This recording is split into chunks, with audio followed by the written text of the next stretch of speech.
সামনে আরো কয়েকটা গেম আসতেছে।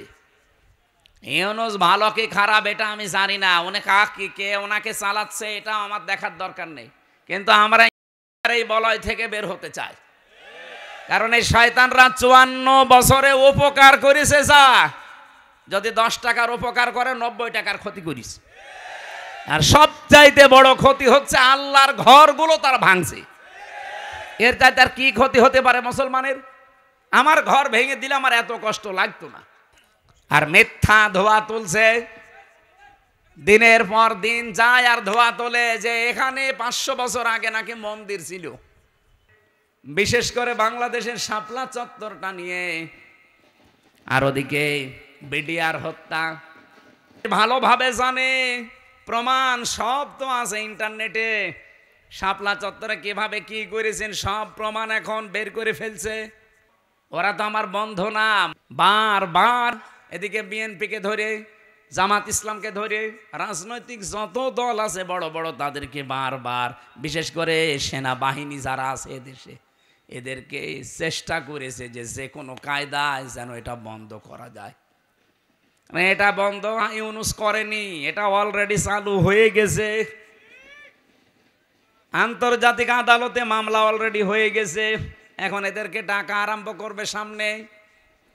এখন যদি সত্যির বিরুদ্ধে এই মামলা হয়ে রায় হয়ে যায় হেগে, আন্তর্জাতিক আদালতে এই হেগে যদি সত্যি রায় হয়ে যায়, আপনি বিশ্বাস করেন সামনে এর সাথে বড় বড় চুক্তি বিশ্বের যেগুলো আছে সব তারা মানব অধিকারের দোহাই দিয়ে বন্ধ করে দেবে। ওদের সাথে ব্যবসার চুক্তি বন্ধ, ওদের দেশের লোক আরো বাইরে যারা আছে ওদের সব পাঠিয়ে দেবে।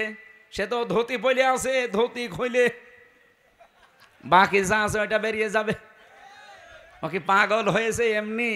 এই কারণে হঠাৎ করে এখন মুসলমানদের উপর অত্যাচার আরম্ভ করেছে, যেন বিশ্বের দৃষ্টি এখন অন্যদিকে যায়। আরে বিশ্বের মানুষ আপনাদের মতো গরুর মুত খায় না, আমরা জাতে মাতাল হলেও তালে ঠিক আছি। এই জন্য অনেকে এখন মুখ ফিরিয়ে নিচ্ছে, কাউকে যখন রাজি করতে পারে নাই, বহুবার চেষ্টা চালিয়েছিল। আপনি দেখেননি বারবার জামাত ইসলাম বলেন, বিএনপি বলেন, রাজনৈতিক দল বলেন, ধর্মীয় যারা আছে তারা বলেন, বারবার আমরা চাচ্ছিলাম তাড়াতাড়ি নির্বাচন দিয়ে দেন, দিয়ে দিলে কি হবে, ইউনূস চলে যাবে, ওরা আবার কনভেনশন করে সব ঠিক করে ফেলবে।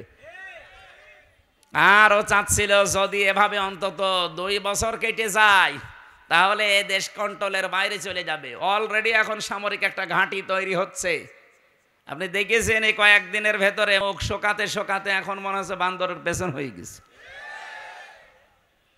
সামনে আরো কয়েকটা গেম আসতেছে। যেহেতু রাজনৈতিক মহল অনেক বড়, ওই মানুষগুলো চিন্তা ভাবনা করবে আমি তো আর রাজনৈতিক ময়দানের বড় নেতা না, আমি একজন কর্মী মাত্র। আমি একটু টাচ দিলাম, যতটুকু পেয়েছি আপনাদের জুলুম যারাই করবে করছে, ও যে টার্গেট নিয়ে যাচ্ছে, কোরআন 100% সত্য বিশ্বাস করি, ও জীবনেও সাদ্দাদের মতো টার্গেটে পৌঁছাতে পারবে না।